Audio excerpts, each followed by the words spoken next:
again, welcome to another episode of Azania in Therapy. I'm your host, Tlaka. Today, I've got a special guest, Dr. Clementine Chawane, who's based in the West End. We are going to be talking about psychiatry and related topics. Welcome to another interesting episode. How are you? How are you, Doc? I'm good, thanks. And yourself? Good. I'm good. I'm good now that you're also here, and I'm happy that we are going to talk about mental health, psychiatry. And you know, you're the first psychiatrist to come on the show. Yay! And so because first things are always good, right? Yeah. And maybe let's start there, right? Thinking about psychiatry. What interesting questions do you often get about psychiatry? Like, what do people normally ask you? Do people typically know what you do? Do they understand? You know, what questions are you typically fielding about your career? Yeah. So one of the most common question was, why psychiatry? Yeah, why? You know? Do you have your own problems? Of all specialties in the world, yeah, why would you choose psychiatry, right? So that is one of the questions that I get, especially from colleagues in other fields. Yeah. You know, and I always tell them the same way you chose pediatrics. Yeah. You know, you love it, right? Yeah. I love psychiatry. Yeah. And so that is one of the questions. Another one is that when you introduce yourself to people professionally, and it's not necessarily colleagues, and you say I'm a psychiatrist, and then they're like, oh my goodness, have you been analyzing You're reading my mind. Yes, you know. Yeah. Are you reading a mind? Are you a psychic? You know, what is that? What is that? What do you guys actually do? Yeah. You know, just talk and take people's money. Yeah. And then people say, am I crazy? Yeah. You know, a friend of mine came up and it's like, I just want to know, am I crazy? You know? Yeah. And I'm like, based on what? Yeah. On your so observation. those are the questions that most of the time I get to be asked. Yeah. And what do you typically say? And how do you clarify it for them? How do you educate them? You know, so I would say that I'm a psychiatrist in my practice. Yeah. Right? Outside of that, I'm just a human being. Yeah. You know, I'm a friend, I'm a wife, I'm a mother. Yeah. You know, and so I don't always go around and assess people, you know, for my sake. I think it's not all about that. And those who ask me why I chose psychiatry out of all the specialties is because I love it. Yeah. And but also I came to realize that what I was told growing up was witchcraft. Yeah. You know, like seeing someone mumble and being disorganized and talking and laughing to themselves. Yeah. I remember I asked my mom once, why is that guy acting like that? And my mom said, without thinking twice about it, that no, that guy was caught stealing in someone's house, and then they put a spell on him, and that's why he's like that. And so I grew up thinking that, you know, when I saw people like that, they are bewitched. And then when I went to medical school and they said, no, that person could be having a psychotic disorder. Yeah. And I'm like, those people can be treated. Yeah. You know, and so the more I learned, the more I could identify some people that I knew personally that had mental illness, you know, and we didn't know they were, we thought they were naughty. I mean, there's a cousin of mine, he was the naughtiest child in the world, you know. And when I learned about ADHD, I'm like, you know, what if he had ADHD and we just missed it, you know? So that for me created a lot of curiosity and also changed my point of view. And I said, you know, I don't want people to suffer anymore if I can help it. And so if we can treat schizophrenia, then I want to be the one that treats schizophrenia. And I don't analyze people. Like, people crazy, I think all of us have a little bit of something, craziness. The first time I read... We do. Oh, I was going to ask you. I was going to say, because when we did abnormal psychology, I was reading the book, I was like, hey, am I okay? So I do agree, we have a little bit of something. Yeah, when you read the DSM, you're like, oh, okay. I think I meet some of these criteria, you know. So I think all of us have a bit of something that might not be 100%, and you're not necessarily going to be diagnosed with mental illness per se. And we start diagnosing mental illness if it starts affecting your social and your occupational or your academic functioning, right? And so, That's what I get to respond to. Yeah, and then, so you clarified for them and they sort of understand. What do you find that then they appreciate about that response? Do they, you maybe start telling you stories about, this makes sense, my family member, or I thought, like how do they respond to, because there's like sometimes confusion, you clarify, and then, because I notice if somebody asks what a psychologist does and you explain, then after that it's like, can you help me with this particular issue, or they think of something that relates to them. Look, so there are two types of people. That people would be like, oh my goodness, it makes sense, and I think I'm struggling with this, so can you help? Right? And if it's a social setting and I'm like, no, I can't help you, you have to make an appointment and let it be in a professional setting. I can't just sit with you in the corner of the church and try to diagnose you and decide on the management plan then. And then yes, some people would say, you know what, you've explained it deep enough for me to be able to say, you know what, maybe I do need to do something about what I have been experiencing. I've been thinking it's gonna go away, or it's fine, everybody's going through stress, so even if I don't sleep and I'm stressed out and I'm irritable and I'm not eating well and I'm losing weight, it's normal. That's what everybody's going through. So people would then stop justifying or reasoning with their emotions, because they're like, I can pick up some things about me. And of course there are people who dismiss it, and they say, no, there's nothing like that, you guys are just trying to make people money out of people. You are planting ideas into people's head that they are sick, so that they can keep seeing you, and so you do have people, professionals, even doctors sometimes, who don't believe, and I don't believe in mental illness. I don't believe it's a scientific thing, and previously I would take it personal. Now I'm like, enjoy. You see, okay, because you know what you deal with, all the time. And because when when you started, you explained that if you say you saw a cousin, or so when you were growing up and they explained that maybe this person might be bewitched, the other common one is when they see somebody's a witch, right?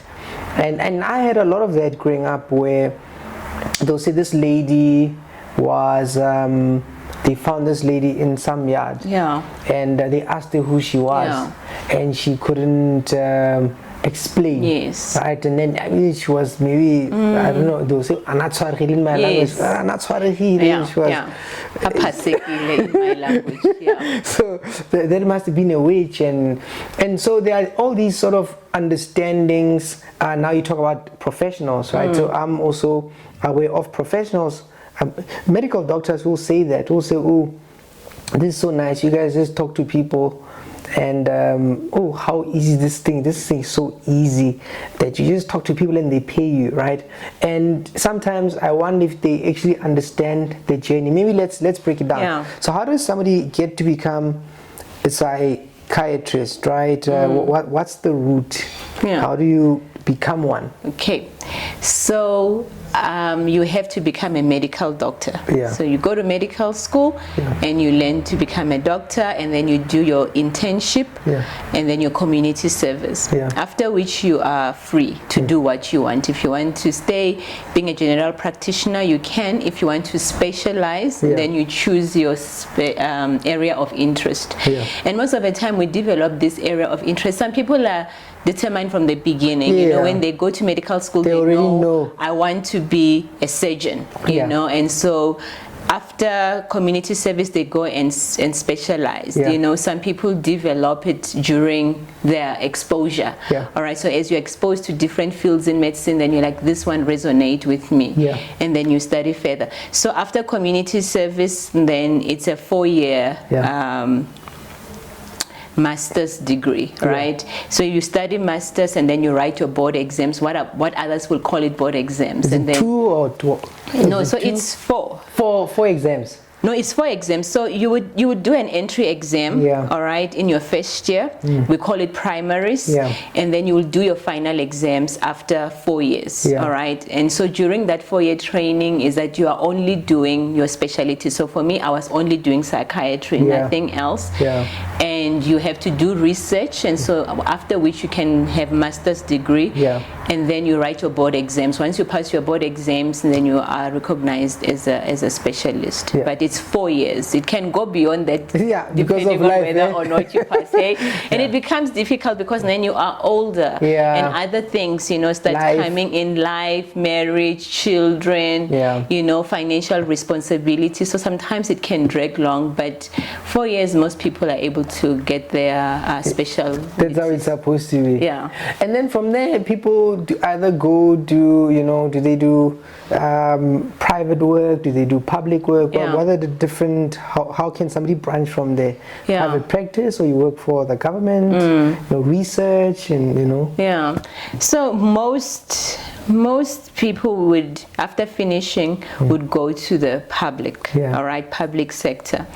And it's both to give back, you know, but it's also that there's financial security. All right? Stable income. Because I'm employed, right? I don't have to worry about how many people knocked on my spaza shop today, you know?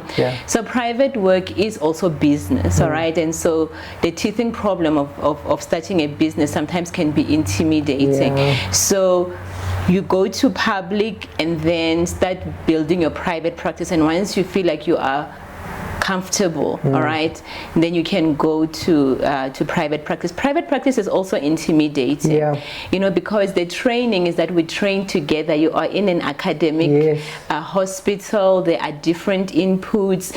There's somebody who can advise you when you meet a challenging case. You can always discuss it with your colleagues. Private, you're on your own. You can have supervision. Yes, you know, private, you're on your own, and so you have to assess the patient, diagnose them, give them medication, and if anything happens, you would have to manage those things. So it can be intimidating as well. So sometimes to build the confidence as a specialist, you know, you start in public because there is that support system. All right, but both are very, very effective, and there's I mean, some people in private, so there is sometimes an assumption that people go into private because of money. They want money. Yes, all right.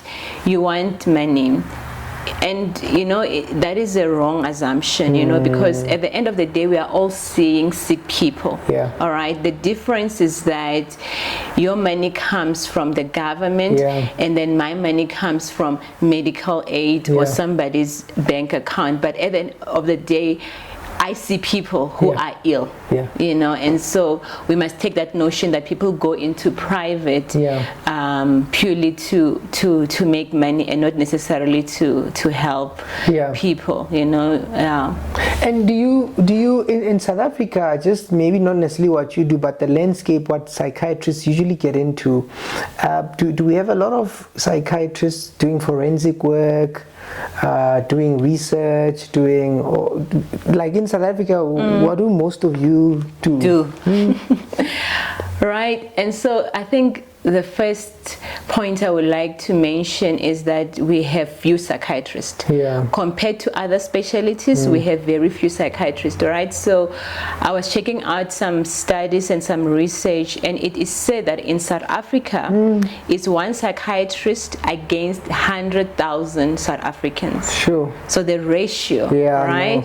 And so we have few psychiatrists, and therefore most of the people tend to stay in general psychiatry, all right? And yes, if you want to, you will do forensic psychiatry, neuropsychiatry. There is now addiction psychiatry, but it's not yet recognized as a super specialty. So you can super specialize, but most people don't tend to super specialize because it's another 2 years in an academic institution, you know. So if, let's say, you've left and you went into start a private practice and now you want to go back, it means you have to close your private practice, or at least downgrade it significantly so that you can go back and super specialize. So I think sometimes that sort of like 10 people off from going back to work, but those that didn't leave public sector, they were able to super specialize into different fields. Yeah, I don't know if you're comfortable answering this one, but it's something I think about.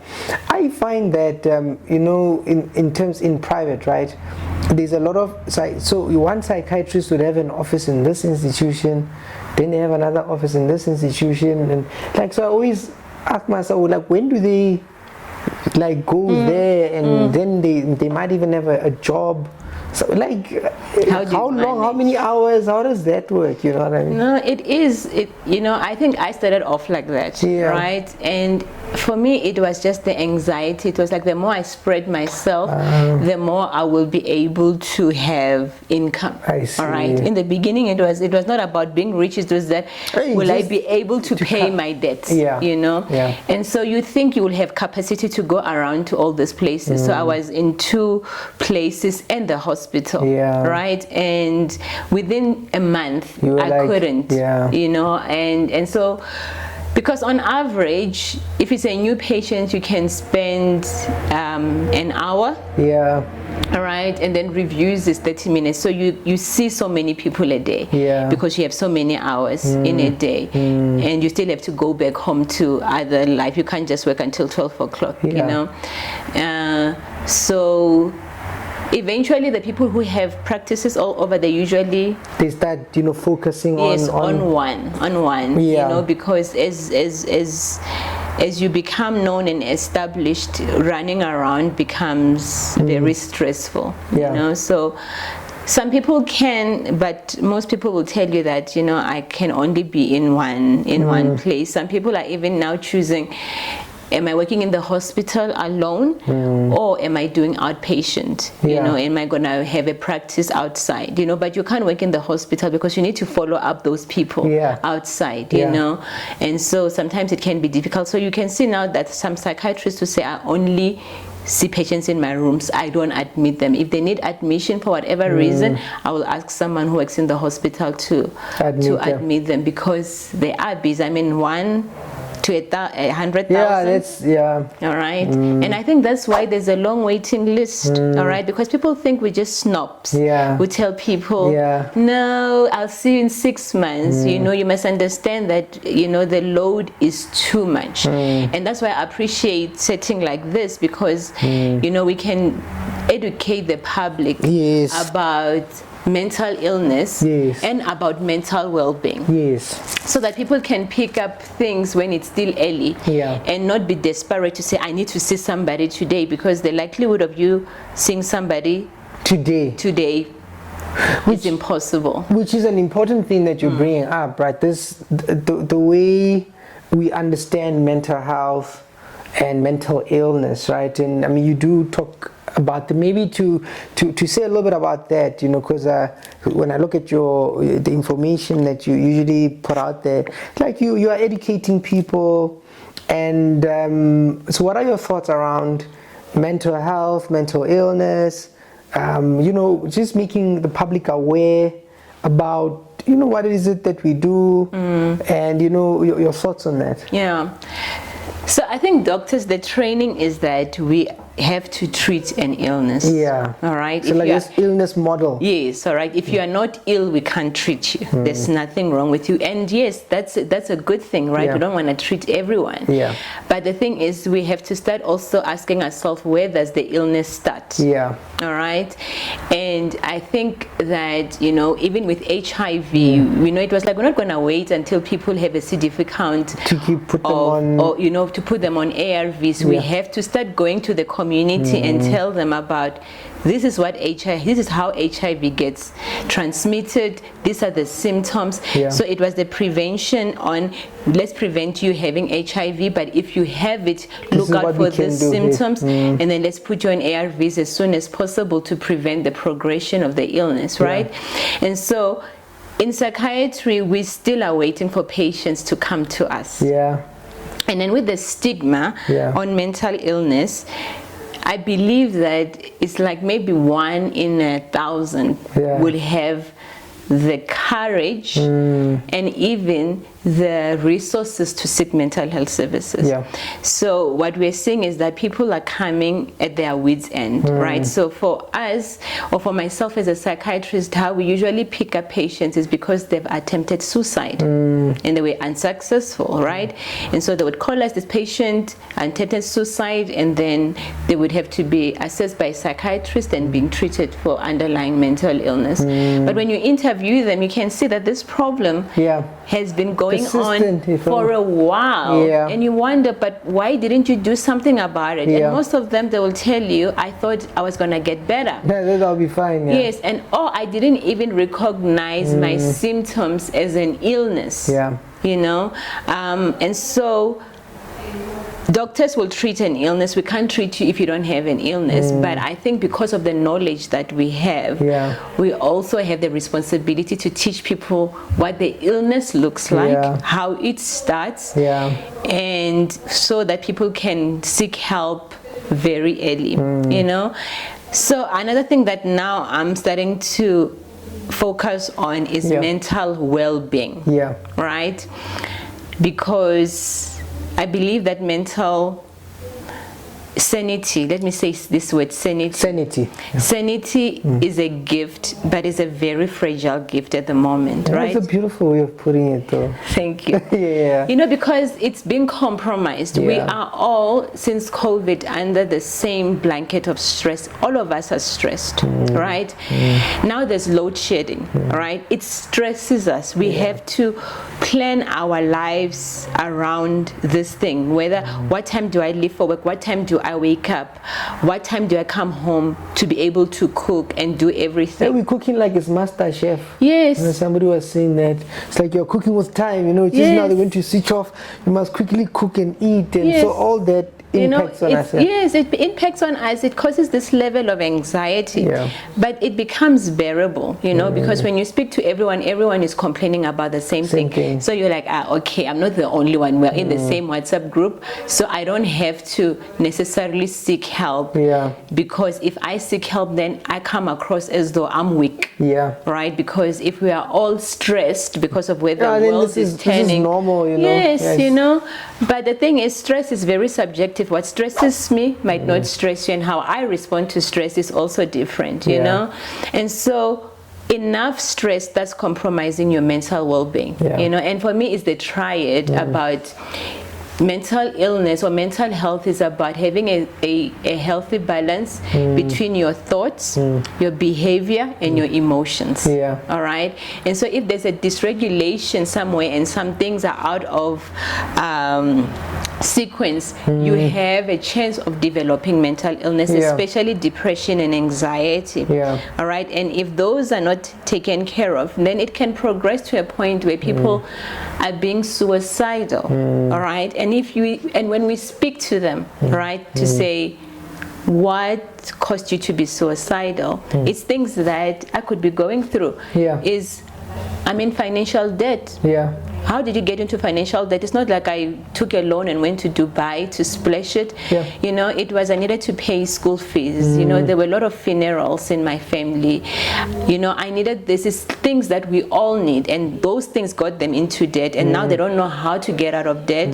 They are stressed. They don't feel like there's hope. They lose their resilience, and then they resort to suicide. And the sad thing is that when we speak to them, you know, one of the questions that we ask is that now that you didn't succeed, how do you feel? Are you happy you didn't die? Do you know how many people say they're happy they didn't die? I think about 98% of the patients I've interviewed are happy it didn't work. Right? Some of them are very disappointed, but over time, as we treat them and start showing them other alternatives, they get a perspective. You know, they get a perspective, and then they start regretting. You know, so and then you say, then why did you try? And they say things like, I wanted to sleep. I just wanted to sleep. I just wanted an escape. You know, death and the existence of living sometimes is not what they wanted. It's just I needed a break from life. I just thought I will sleep for a long time, and when I wake up, all my problems will be gone.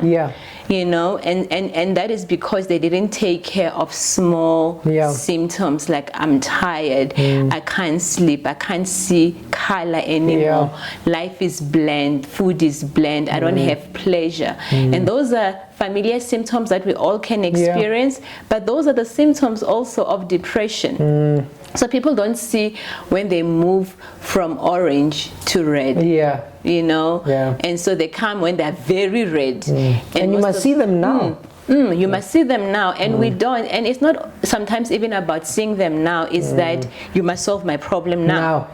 So if I tell you, no, actually we need 10, or you would tell them that we need 10, at least 10 psychotherapy sessions every week to talk about this, right? They'll be like, how is talking going to help my situation? Yes, how is that going to change my situation, you know?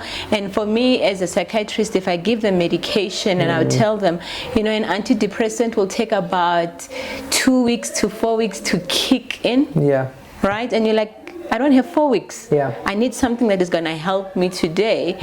You know, and then I start feeling like, okay, this is too much, you know, because sometimes the patient walks out and you pray to God that they come back. Not that they come back to see you, but they don't kill themselves.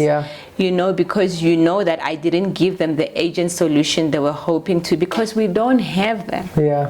You know, and so I believe that all of us, all of our sanity is at risk. And if you don't intentionally look after your mental well-being, how your thinking pattern is, how your emotions are regulated, and your behaviors, whether it's the sleeping, substance use, alcohol, weed, people are doing that to just cope. You are compromising your mental well-being, and if it gets compromised enough, you will develop whatever form of mental illness. So I want to go out and tell people, be proactive, like you would exercise and eat well to watch your weight, to prevent diabetes, to prevent hypertension. Do intentional things to look after your well-being. And if you can see that something is not okay, and you know yourself, Thabang, that you know what, something is off. Something is off here. I don't know how to vocabularize it. You know, I don't have the words for it, but something is off. You know, and believe yourself and go and seek help. Maybe you will be able to make sense of those feelings. You know, teenagers usually says, I feel you know, and for me as a psychiatrist, I think I know what means. That means. You know, but the mom won't know what that means. They're just like, come on, get over yourself, you know. So more people should be seeking mental health services.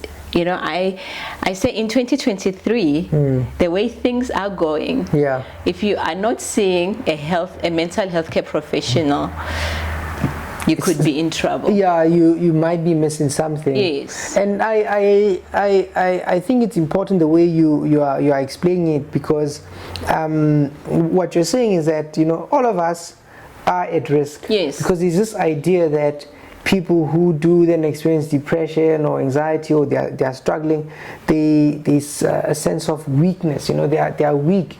But when you said it's sanity, it's a gift that we have, but it's a fragile gift. I think that's why I said, no, this is beautiful, because we imagine that we have something that we don't necessarily appreciate. But what's important is to know that even if you have that, if you don't take care of it, you can end up then being depressed, and then, you know, struggling with anxiety. It can also progress when you're overwhelmed. So you talk about people, when the people get to a point where they are suicidal, you know, I feel so overwhelmed.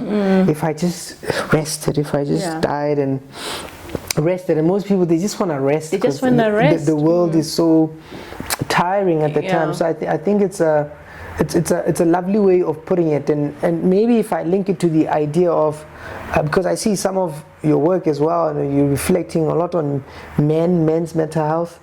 And here's this idea with men, right?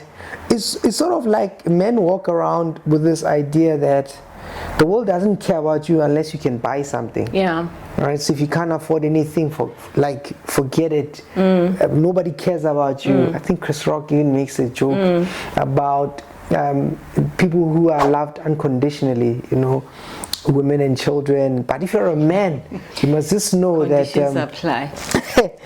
So thinking about I suppose, health-seeking behavior, then I know that men in particular struggle to ask for help. Yeah. Because asking for help, it looks like you are defeated. You walk in here, it's like I tried everything, now I'm here to let someone else help me. You know, your thoughts around that.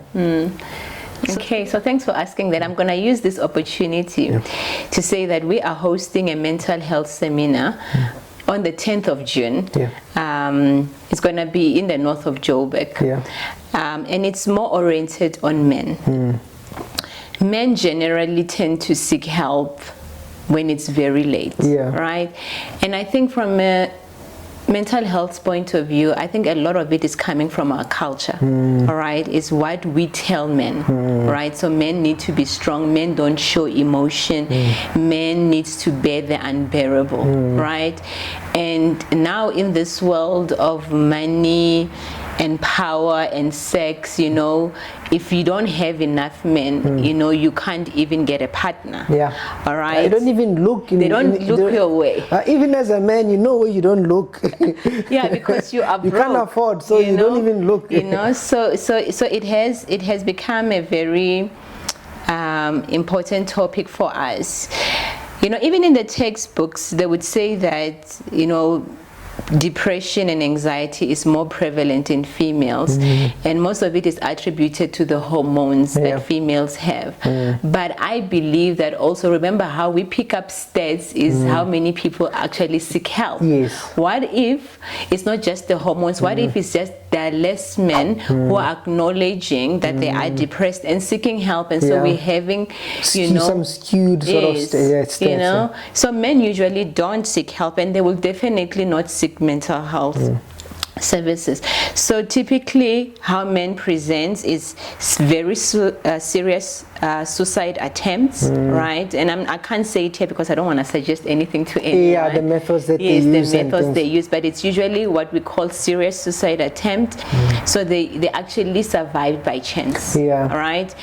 And substances, all right? So they come because of substances, and alcohol is the most abused drug in the world. And South Africa has become #1 consumer of alcohol in the world. We have one of the biggest breweries and everything, you know. You know, in the past we always had that, but we would import it. Now we drink it. All right, and so we've taken over Ireland and Germany. I think they were previously making the top charts. You know, so when patients come like that, and our responsibility is to assess if there isn't any underlying mental illness, and then you realize that there is underlying mental illness and it's been going on for a while. And when you ask them, why didn't you seek help earlier on? Because I'm ashamed. You know, most of them won't even want to tell anyone that they are in hospital. You know, most men will refuse for me to give them a sick note because it's written they're psychiatrist. They're like, you know what, I'll make a plan. I can't tell my family, I can't tell my friends, I can't tell my colleagues that I'm in a mental health institution because I know that they'll stigmatize against me. You know, and so we need to break the stigma, because men do suffer from mental health because they are human beings. You know, they have the same sanity that I'm having, and so if I'm stressed out with money, I don't understand why a man can't be stressed out with money, you know, and we want to challenge he's a that. man, he's supposed to. But we have to raise our boy child and our girl child differently, you know, and say to them, it's okay to show emotions. You know, so most of the time even my husband sometimes will say to my boy, don't cry. Why are you crying? You know, but when my daughter cries, you know, you would go and hug her and soothe her. And I'm like, no, but you must not treat them like that. They must be the same, so that they know that that emotions are valid. All right, and then that they can fall apart, and when they're not okay, they should seek help, and we're not going to use that against them, you know. So we have to do more on men mental health, because we are losing men, you know. And how come your interest in that? How come you are having a seminar on men? You know, you could do other things, but what's your interest? You know, so I'm I'm tuned to think about, so when I see a patient, I would give you 100% attention. Right, but when I see someone, I see them as representative of communities. All right, so when I see Thabang, and Thabang is complaining about this and this, I know there's no way Thabang is the only person in the world who is doing. There must be others, and then I know that most of them will not come, whether or not they can't afford to come, or they don't have the courage, or they're not even aware. You understand? And so.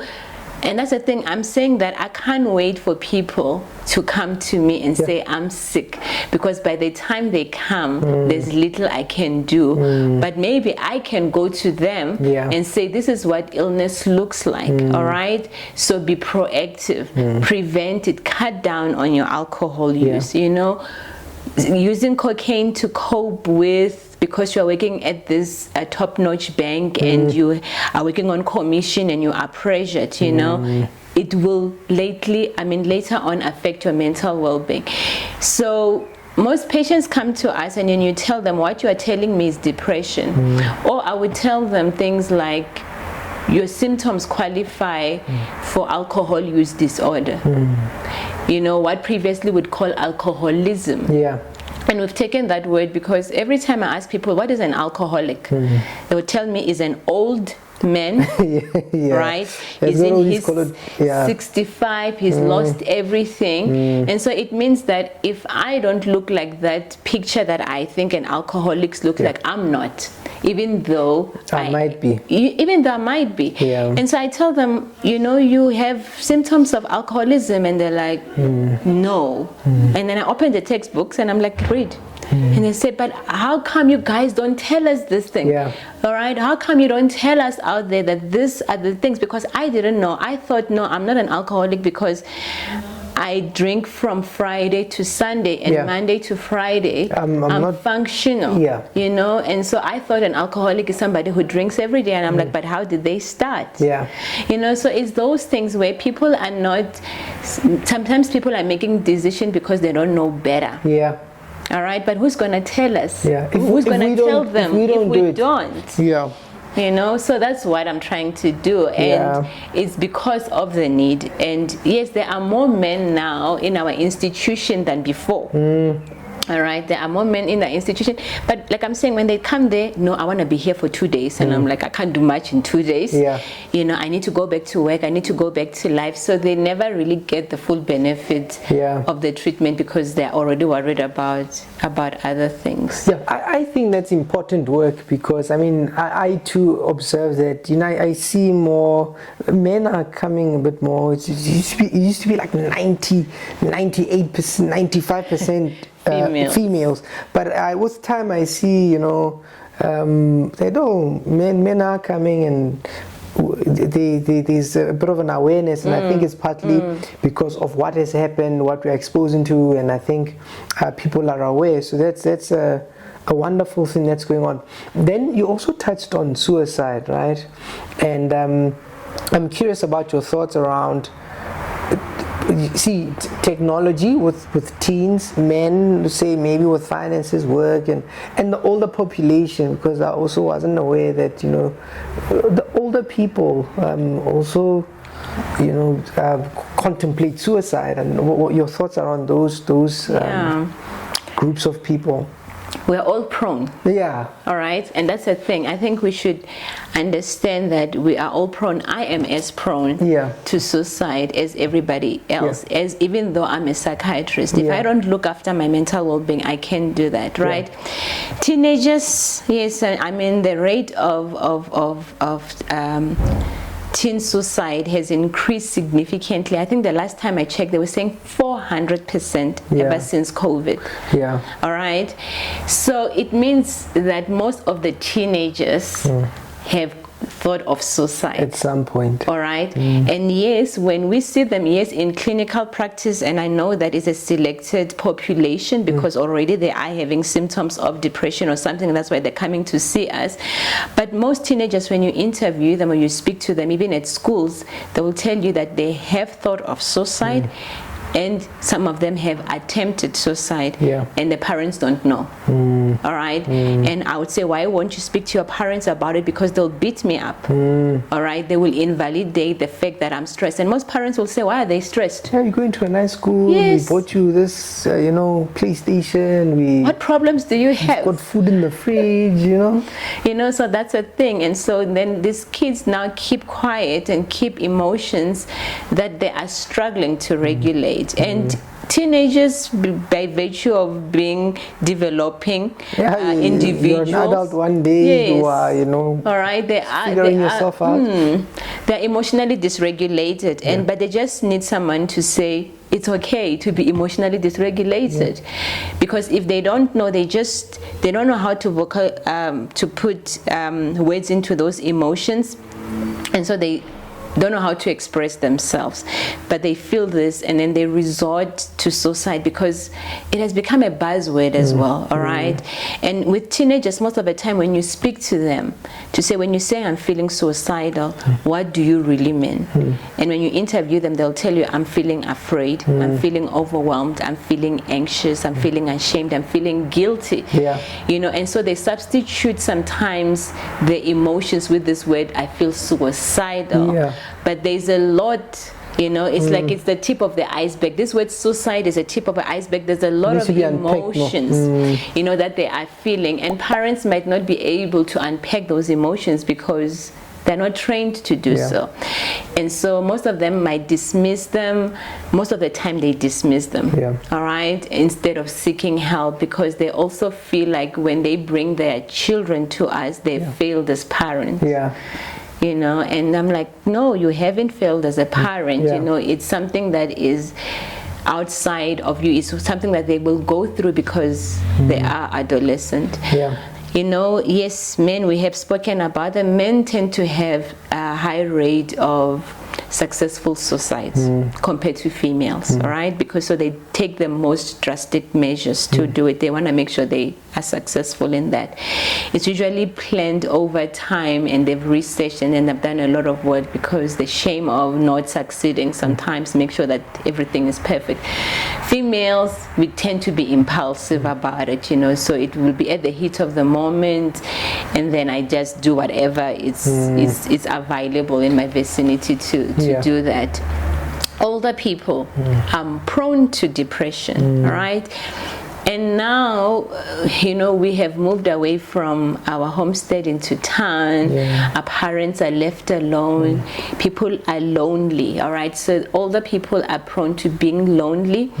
They are frail. They start eating well as well, all right? And I know that in the suburbs, we had a seminar yesterday about late onset depression and suicide. And, another guy was saying that her patient eats cornflakes and toast, right? But that's like white people would eat, they don't have cornflakes, so they'll end up eating bread or unhealthy things, and so their nutrition becomes compromised, their mental health becomes compromised. We don't check on them and all that, and then they're like, nobody loves me, I might as well do something to take my life. So they are prone, and that's the thing. It shows that across the board, it's not like some people are more prone than others. Of course, that suicide risk thing that we check, said person, but from childhood to 90s, we are all facing the same challenges. And as a psychiatrist, what has been rewarding for you? Like, what has been doing this work? You've explained how you've come with the journey, not just waiting for people. You now try and help people understand. We try and prevent. But what are some of the things that really warm your heart after you do the work, after you think about what you've done? It's seeing the people come back being better. Right? So you would see somebody who says, I don't have a reason to live. And then you sit there and you're like, I I don't know what to say. Yeah. You know, like some people would come with very sad facts, right? I don't have anyone to live for, and there is absolutely no one to live for. I don't have anything to live for. And then you sit there and you're like, I don't know what to say to you, you know, of course, but you will end up finding something to say to them, to encourage them. And when you see them come back and say, I'm feeling better, you know, I see the light, I see the colors, I'm eating, I'm sleeping, I'm going out again. That is the most beautiful thing to see, you know, is when patients come back and say, it worked.